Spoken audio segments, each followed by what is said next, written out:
Hello again and welcome to another Warhammer 40k Mordian Glory video. So we are going to be doing another paint session story time, guys. For those of you that aren't familiar with this series, this ad hoc series that I'm doing, it's essentially it's almost like Black Templar Fridays, I guess. But it's talking, it's just conversational. It's just where I sort of just recount an interesting story from my decade and a half of playing 40k, and I go off on tangents. It's just conversational, and it's just a big old long video that you guys can stick on whilst you're doing your painting. I don't know how long this one's gonna last for. Now before we get into today's video, let's say a big thank you to Daniel Sorwatsky, I hope I pronounced that correctly, for sending in some pictures of his 111th Mordian Iron Guard. I really like these pictures. I really like this colour scheme. I kind of want to steal this colour scheme for my Mordians. It looks really, really good. This is amazing work done. I really like that Power Fist conversion. I am definitely going to be borrowing that. I have a Mordian officer like that, but his power sword snapped off. Not power sword, chainsaw snapped off, and I think replacing it with a power fist would look very cool. So thank you very much for sending in these pictures. I love it. I love the bases. I love the deep blue. I love the flag. It's all good. It's all great. I'm actually really interested to know where you got that that regimental standard bearer from, because they look great. And the bases look cool. If you can tell me where you got those bases from, that'd be great. Because I need to redo my Mordians at some point, Jesus. And I'm going to need lots of bases to do it. Big bases and regular bases. Now, so yeah, thank you for sending those pictures in. If anyone else has got any cool pictures they want to send in, please, please, please post them on my Facebook page. There will be a link down in the description below, and then I can use them, because as you can see, these ones are absolutely fantastic. Converted plasma guns, awesome bases, really awesome deep colour scheme. And I just love showing this kind of stuff off. You know, you guys paint some absolutely incredible armies, and it's the least I can do. You guys support me, and the least I can do to give something back is to show off the hard work that you guys put into your armies. Now, let's no rush. Let's just gently slide into the video. So what are we going to be talking about today? Well, I wasn't really sure what to talk about at first, but then I thought I should really talk about my sort of descent into madness. The madness which is Pure Infantry Guard. Because I've been, the last year and a bit of 8th edition, I've been experimenting with my Guard army. I have done. I've had to do it, because obviously I don't just have myself to look out for anymore, guys. I have you guys. That's the whole point of this channel. It's a tactics channel. And so, despite the fact it's not what my instincts and what my tactical skill lies, I've been trying different things out. I've been trying Leman Russes. I've been trying Valkyries. I've been trying Chimeras. I mean, I got a Steel Legion army. I've been breaking out. I've got like 7 Leman Russes for my Mordians. I've been trying Sentinels. Gods, I never thought I'd see the day where I bought myself a Sentinel. I used to have loads. I used to have like 3 or 4 Sentinels, and I sold them off in 6th and 7th edition. And I thought they were pointless. Now I own 6th edition. Now I own 6 Sentinels, 3 Scout, 3 Armoured. And to be honest, I've been tempted to buy more. Sentinels are cool.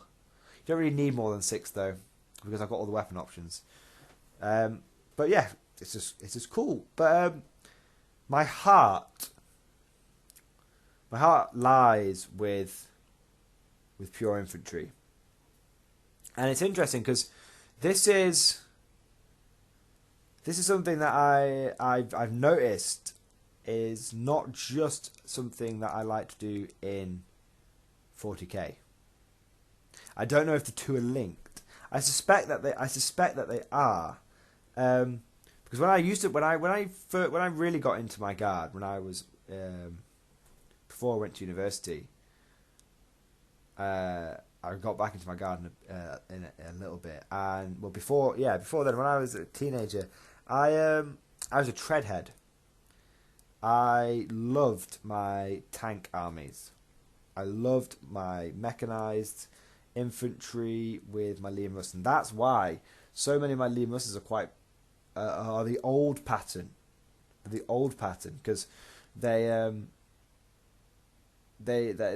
from when I used to be a bit of a treadhead, and that's why I've got four. You know, out of my 7 Liam Russes, 4 of them, for my Acadians, 4 of them are the old school ones with the blocky turrets. And the big old fat metal demolisher cannon that weighs that you could kill a man with. It's so heavy. Yeah, that's what I used to love. I used to love my tanks, and even some of the first major tournament that I went to when I was getting back into 40k. I was convinced by other people. Oh yeah, take tanks. Tanks are great. And I took what I thought was a really good army. It was 5 Liam Russes and 100 infantry. What could possibly beat that?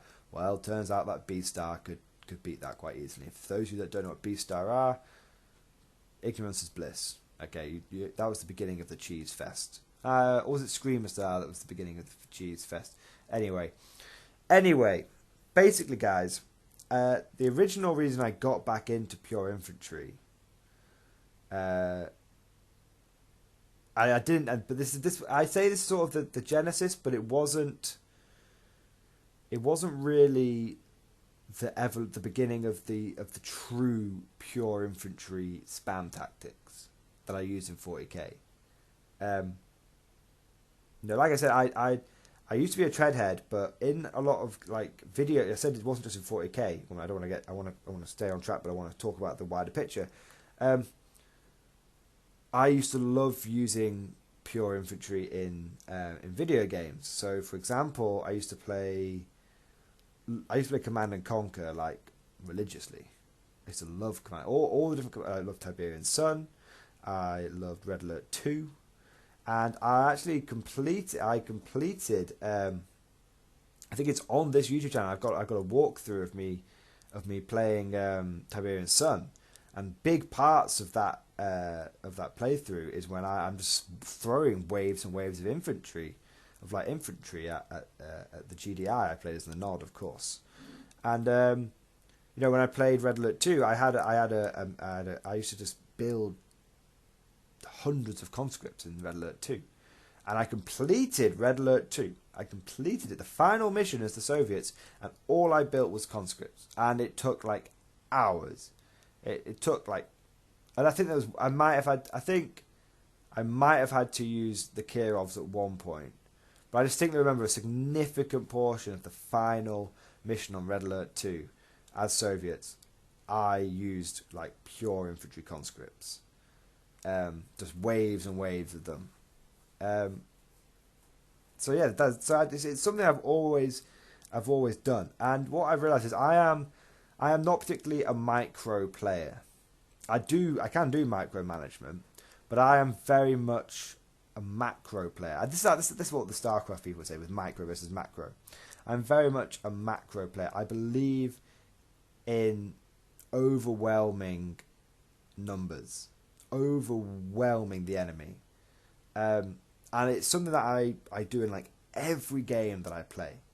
So I got a really good example of this where I don't know if any of you will know about this. Some of you, we're all nerds here, so maybe some of you will. But for those of you that don't know, there's a game called Sins of a Solar Empire where you build basically an interstellar empire. It's real time strategy, and it's kind of like 4X at the same time. It's really cool, and it's it was a popular game at its time, and then it got even more popular. With the Star Trek mod that came out for it. And don't worry guys, we'll come back to 40k in a second, but I'm giving you the wider picture. There was a Star Trek mod for that game, and I actually sort of on and off became sort of a game tester for the modding team. Me and a few others, we were part of this big online community, MTG, and we used to just play the shit out of this. In fact, we had the mod, and there's a group of about 6 to 10 of us that played this game religiously, non-stop. I was a student. I was just finishing my studies up, so I had a lot of time spare, and the 6 of us just played this game non-stop, and we played it so much, and we started that we drew the attention. Somehow we got into contact with the people that are actually creating this mod. They were, their mod, I think did or almost won Mod of the Year on ModDB like a couple of years in a row.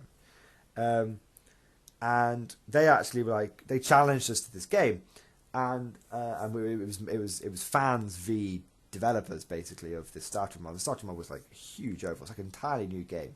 It was Star Trek Armada 3. That's the one that I was in. And there's a couple of battle reports, a couple of videos on me online of us taking down the mods and stuff. It was very cool. We got a few live streams and everything. In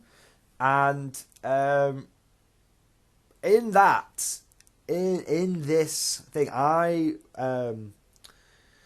there were several factions you could play as, and obviously people who play Star Trek mod are big nerds, so they want to play as the Federation or the Klingons. They were the 2 factions that nearly everyone wanted to pick, but I, being the special snowflake that I am, I chose to play as the Romulans, and this has all come together, guys. It's all come together. And no one else ever played them. No one played them because no one liked them, because no one likes the Romulans in Star Trek.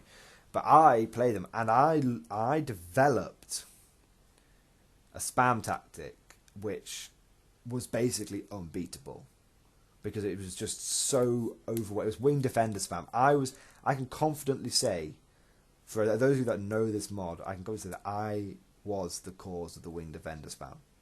If any of you ever encountered it, or the reason why wing defenders got nerfed so badly, that was purely me. I did that, so you can thank me for that later. But basically, guys, every game that I've played, I've always gone for this quantity has a quality of its own. Mass numbers. I mean, I've recently got into Hearts of Iron 4, and I love that game, and I just love playing Soviet Union. I'm not very good. I've not played properly online. I've played with friends, and I just love playing Soviet Union, because you've got so many men that you can just recruit and throw at the Germans. And the last game that we played, I was on the Eastern Front, and the Germans lost 1.5 million men, and I lost 8 million men, and I was just attacking them constantly. That's the scale of this game, Hearts of Iron 4. It's really good. You check it out. But the point is, guys, as I've always had this sort of it just speaks to me. Horde armies have always been my thing, and I've tried playing elite armies for a long time, but they've just never really done it for me. But I've tried it a lot. I used to look, like I said, I used to be a treadhead with very little infantry back in the day. But coming back to it, bring it all back. So that's sort of the background, guys. From when I was a kid, I just loved having. Oh, not a kid. When I was sort of teenager, I loved to use like spam tactics, infantry tactics, pure infantry tactics, and then that's something that's always been prevalent in my video games. And obviously, it leaked into my 40k. But there was a reason that it happened. This didn't just come out of nowhere.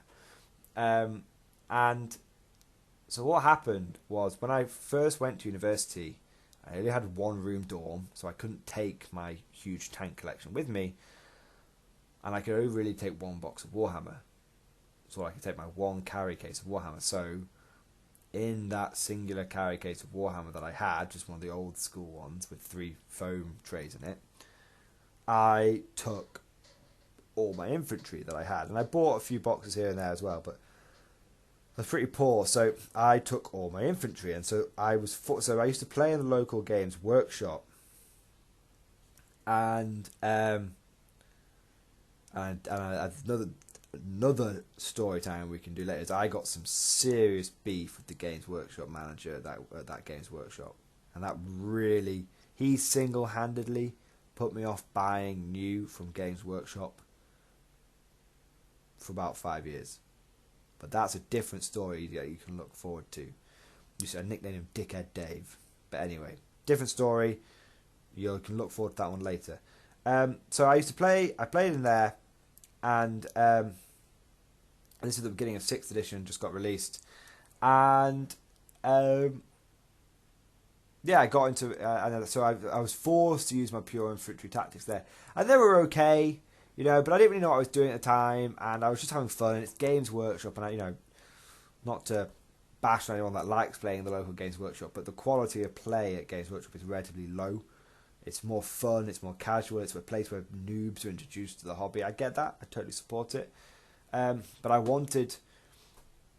got to the point where I had a bit of a reputation at Games Workshop for sort of stomping people, because I was using my pure infantry tactics all the time. And I realised that this was actually getting quite powerful. And I realised that you know, pure infantry guard, there was something there. But I didn't really put 2 and 2 together until I went to my first tournament. So I went to my first tournament, and I had no choice. I was at university in the Midlands, and my brother was living in Liverpool, which was up in the north of England, just like miles and miles and miles away. And we sort of fallen out of contact a little bit because we would, you know, live so far away. And I was at uni, and he had a job, and we, you know, whatever. But we sort of reconnected over some 40k. And he was like, "Well, there's a gaming cafe up here, and they do tournaments every month. It's a game cafe called the Scythe and Teacup. It's changed its name to Critical Hit, not Critical Hit. Critical Hit Games now. That's what it's called. But back then it was called Scythe and Teacup. And he was like, "Why don't we go to the tournament?" And I was like, "A tournament? That's like, can we do that?" I mean, I was 18 at the time. I was like, "That's pretty scary, man." Like, yeah, but I was 18. And I was kind of like, you know, I was big dick, you know, sort of big dick, swinging my big dick around in the local Games Workshop. I'd gone as far as I could go in the local GW. I needed the next step. And so my brother got his old battered Tau army out. And you guys have seen that Tau army. It is battered to fuck. It is. It needs. It really needs some. He started putting some TLC into it, but it's, you know, it's better now than what it was. So he had his old battered Tau, and I had my relatively old battered hodgepodge infantry guard army, because I had my Steel Legion were one colour, and my Cadians were like 2 colours. I had some which were like green, some which were like blue, some were, you know, just all over the place. But I decided for the tournament I wanted to get them all up in the same colour scheme. So I actually spent a lot of, you know, time leading up to the tournament getting them all similar colour. And then we went. I don't really remember the first tournament too well, but I remember I had sufficiently developed my guard tactics. So we didn't go to the first couple of tournaments straight away. We sort of had a few games. We sort of practiced for like a few months, 2 or 3, maybe as long as 6 months. I don't think it was quite that long. I think it was like 3-4 months, where, you know, Johnny sort of got his towel together and figured out what he had, and we had some practice games so we could learn 6th edition together. Well, he was obviously learning a bit more than me. I'd been playing a few games at local Games Workshop. We were learning tactics together, and I managed to get myself to the point where I had 200 infantry. That was my original pure infantry guard list, and we still had, at this point, we still only had our 5th edition. We were playing 6th edition, but the guard only had their 6th edition codex. And, man, I remember that. And that codex was the best. I don't get, you know, you can say what you want about this current codex we've got. Yeah, it's all right. It doesn't hold a torch. It doesn't hold a torch to the old 5th edition codex. That thing was the peak of guard fluff and flavour. It was amazing. And I remember the first time I went to this tournament, me and Johnny had perfected our respective lists. Okay, I think we'd had a few games. We'd had a few, yeah. And I remember distinctly because this was the first time in one of my practice games. I had a vendetta as well. I had a vendetta because I didn't quite have enough points to get to all. I didn't have enough infantry to make a pure infantry list. I had one vendetta as well, which Johnny bought me for my birthday. It's my black one, my inquisitorial one. If you've seen it on some of the battle reports. So I had 200 infantry and my vendetta, and I remember my list quite distinctly. I don't remember every weapon option I had, but I probably do actually. And I remember my list distinctly. Now, before we start this, let me tell you why I went down the route of pure infantry.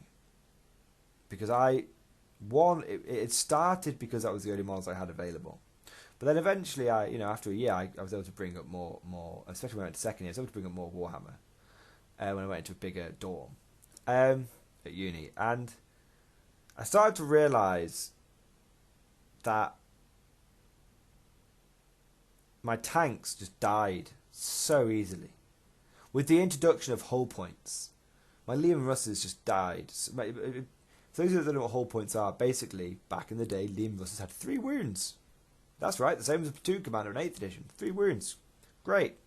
And so my tanks just died, and I realised that this was sort of when it just clicked, and people just, it just clicked when it was like, why would I take one tank, which, thanks to the way 6th and 7th edition rules worked, and all of 40k for 8th edition worked, can be killed by one shot.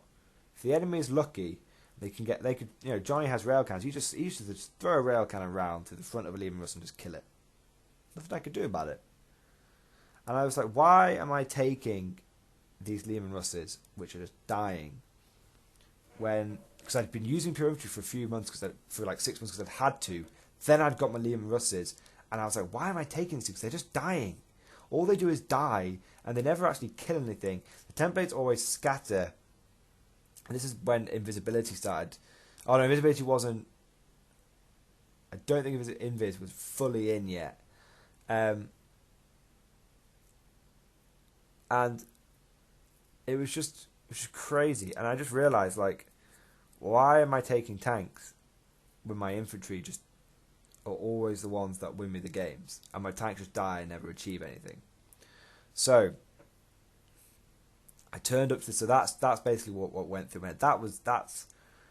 The key was I was forced to play a pure infantry for several months, and then it came back to it, and I didn't like my tanks anymore. And I was like, oh my god, like I've converted. I'm pure infantry now. So we went to this tournament. Now this is the first semi-major tournament that I can remember going to using my pure infantry. I'm sure there had been a couple of events before this, but this tournament that I went to was the culmination of a year of playing basically pure infantry, and I had my tactics nailed down, guys. Like, that shit was tight. It was awesome. So how the list worked is it essentially, remember, it's a tournament list, so it essentially relied a bit of a dick list, relied partially upon the ignorance of your opponent, but it was a big part of it was mind games, psyching your opponent out. And this is where me and Johnny coined the phrase putting the voodoo into your opponent, voodooing your opponent. I don't know, that itself, we got that from watching Predator 2. Fucking voodoo magic, man. Go and watch Predator 2. Fantastic scene. But the whole point of the voodoo magic in Predator 2 was they were absolutely psyching out the enemy drug lord with the voodoo magic. They were mind fucking him. And so that's where this phrase putting the voodoo comes from. And I use it all the time when I'm playing games. When I'm building lists, I think, will this list put the voodoo into my opponent? Will it scare them? Will it make them make stupid decisions? Now this list, oh my god, the 5th edition code. You could only do this with the 5th edition codex. You can do it a little bit with this 8th edition codex, but no, 5th edition codex, man. So it was a pure troll list, right? So I had a combined arms detachment, which is basically a battalion. you had to take 2 troops in an HQ. And I had 3 platoons of infantry. 3 troop choices. My entire army... Was it 3 platoons? Yeah, no, it was 2 platoons. I remember saying, like... I don't know. It was 2 or 3 platoons, guys. I'm pretty sure it was... It was 2 platoons. My entire army was 2 platoons and 2 HQ choices. How crazy is that? My entire army was 2 platoons and 2 HQ choices. 2 troops, 2 HQ choices. And the first platoon, I had something like 4 or 5 infantry squads, which just had autocannon grenade launcher, the standard. And then I had 2 heavy weapon squads, one with missile launchers, one with las cannons. And then in front of them, I had 2 squads of conscripts. Okay. And the leader of this platoon, because you had to take a platoon commander, was the Valhallan special character. Because there wasn't any regimental doctrines like that, guys. You could mix and match regiments then; it didn't matter. And the leader of this first platoon, this had 2 squads of conscripts, one from itself, one from the second platoon, and leading this whole thing was Colonel Chenkov, Captain Chenkov, I think it was. Valhalla special character. And what he allowed you to do was for every squad of conscripts that you took, you could pay, it was like 75 points. It was quite expensive. And they got and you had to take him in your army to get the special rule. And 75 points. And you got the special rule, send in the next wave. Similar to the stratagem we have now. Send in the next wave. And what it meant was when your unit of conscripts is removed from the field of battle, at the beginning of your turn, they march back on from your board edge, or from the board edge that they come on from. Think about that, guys. So I had 2 blobs of 40 conscripts, and every time they died, they came back on, and it cost me nothing. It was free. How good is that? That's what it should be. Because conscripts were shit. Because they're getting special weapons. There's no way of buffing them. Conscripts were awful. They had... You used to do orders based on your leadership, and they were leadership 5, so they never passed any orders ever. But what was so good about them is you would have them out at the front of your army, and then what you do is you'd string conga line some back to your board edge. Now, this is a very clever thing, guys. This is like, it's weird. Like, why do you want to do that? So what your opponent would do was he would spend his first turn guaranteed, because you used to get cover. You used to get a 4-5 up cover save if you were behind your own units. So the conscripts provided a cover save to the people behind them. So your opponent naturally had to shoot them to get rid of them, so that he could then to stop them from giving a cover save to the rest of the army. So he'd spend his entire first turn shooting all the conscripts. The conscripts would then fail the morale test and run off the board. But then guess what? Beginning of my turn, they come straight back on. They come straight back on, sending the next wave. So what that meant was that my opponent, every single turn, first turn, every single game of every tournament I took this list to, my opponent was forced to waste their first turn of shooting.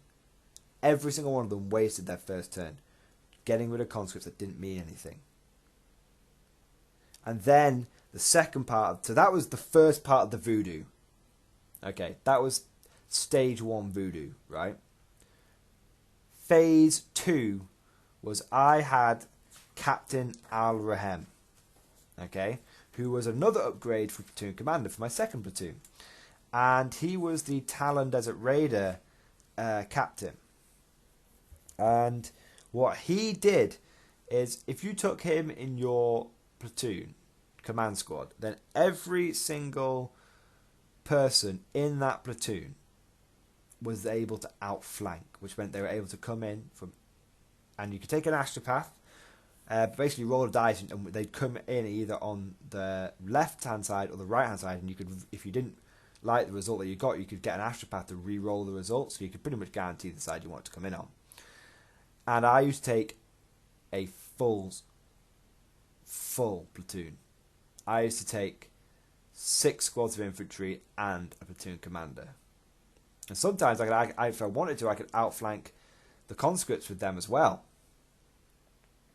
So that's actually... So I start off on the board with like my Vendetta and like 150 infantry roughly. And then about 140-ish roughly. And then my opponent would like think he'd killed like 40 to 80 conscripts in like one go. And be like, woohoo, I'm absolutely winning. They come back on. He hasn't done any damage. And then in my turn, guess what? The outflanking forces come in. Suddenly my opponent not only hasn't done any damage, he's out of position. And he's got 60 infantry flanking him. Oh my god, dude. Oh my god. They couldn't, and every time they kill the conscripts, guess what? They just come back. They just come back. And the best thing about that, what that meant, is my home objectives were safe. Because every time they died, they just came back on. Insanity. I remember that was the best I ever did at a lone tournament. I came second at that. I used that list. I used that list a lot, but I remember the culmination of using that list, and I came second. And that was the best I've ever done at a solo tournament. But it's a relatively minor tournament. That's the thing. And this was before full-blown cheese had taken off. People were still like using a few net lists, but it wasn't major. But this was my list. This was my baby that I'd come up with. And I haven't net listed it at all. This was entirely my own brain.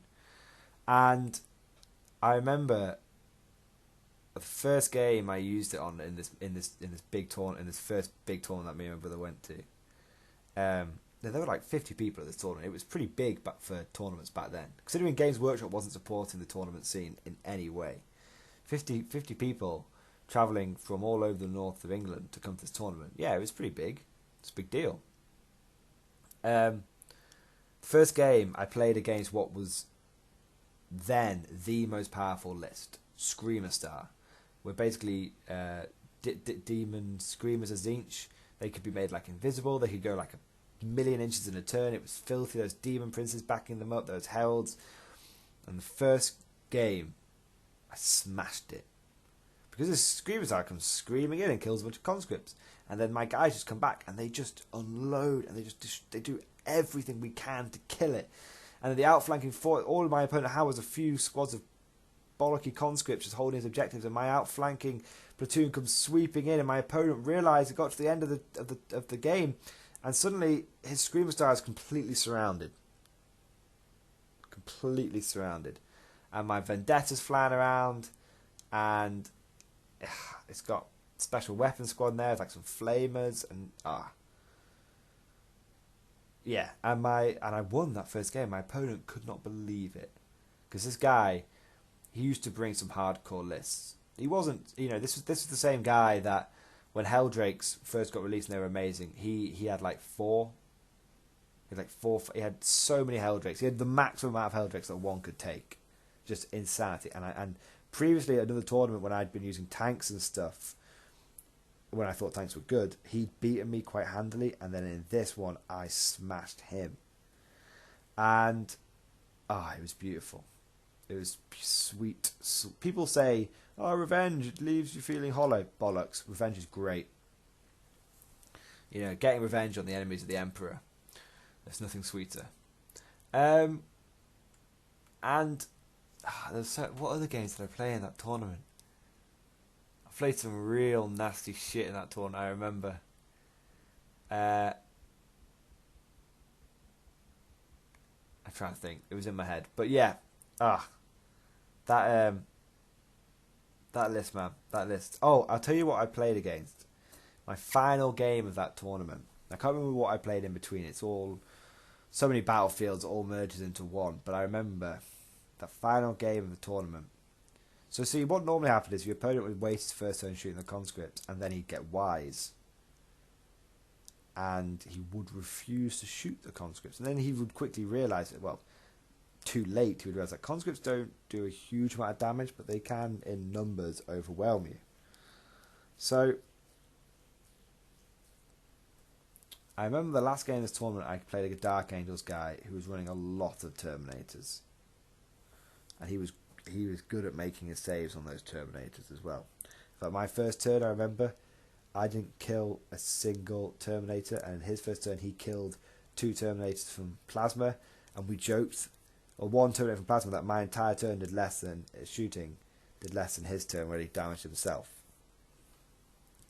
And this was an objectives game. Unfortunately, I managed to win it on objectives, but this guy steadfastly advanced into my conscript waves. He refused to let the conscripts win, and he was smashing 80 conscripts a turn every turn. From turn 1, he killed 80 conscripts a turn every turn, and it went to a 6-turn game. So that guy alone, in one game, killed 480 conscripts.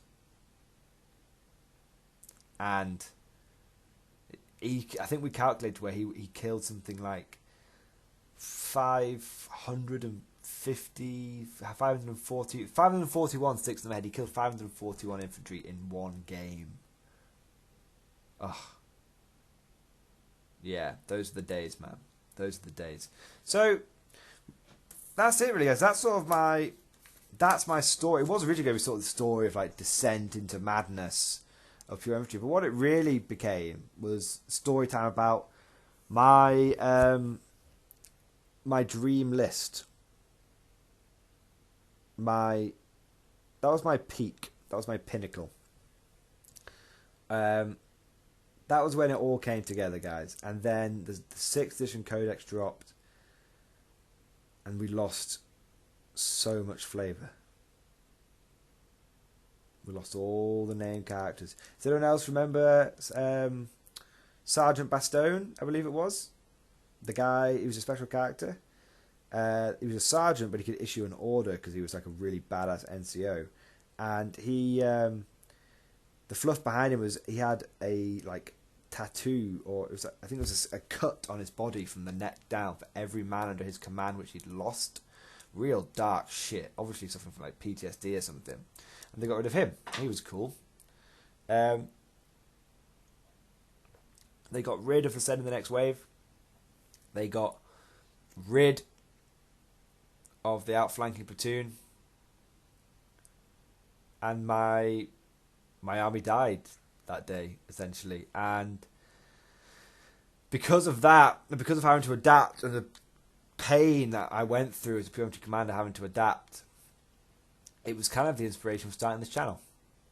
Because I realised there's a lot of other Guard players out there that were suffering at the end of 6th, beginning of 7th edition. We were getting our asses handed to us. Day in, day out, Guard were probably the bottom tier codex. Even Orcs had some better shit than us. But now we're top tier. And pure infantry is good again. And it's one thing, and I've realised I played a couple of pure infantry games, and I was slow, man. I was really slow. I used to be able to get 5 turns in guaranteed in a 2.5 hour game, 2 hours 45 minute game, including setup, no problem. That's my. People used to go, oh, this is going to take forever, and I used to actually have quicker turns of 200 guys than they did.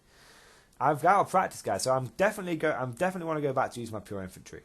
I definitely want to go back to it. I've already got my lists played out. I've had a battle report in the last 3 months on the channel using pure infantry. It was so much fun, but I was so slow.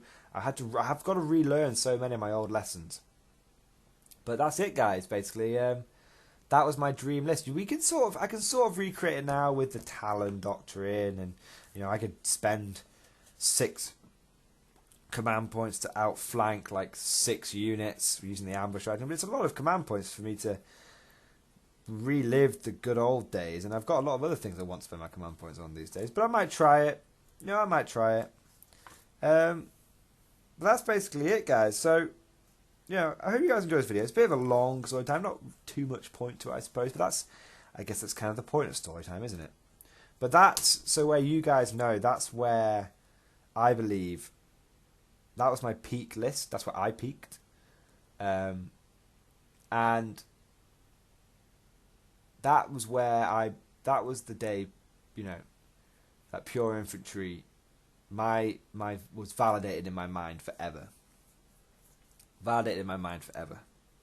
And I want to get back into my pure infantry, guys. I really do. I really, really want to. Waves upon waves of guardsmen. I mean, I used to be able to get 200 infantry, and 80 of it came back every turn with the conscripts. Now I don't think I can quite do that anymore, but I reckon I could get a cool 300 infantry in my. Maybe not 300. I can get 250 infantry in my 8th edition list. I've got a list I'm working on at the moment, which is a brigade and 2 battalions. I'm taking the brigade because I feel like a lot of tournaments limit you to 3 detachments these days. So that's why. Otherwise, I'd just take 4 battalions. Anyway, guys, big long old rant, big long old story. But I hope you guys have enjoyed it. Story time.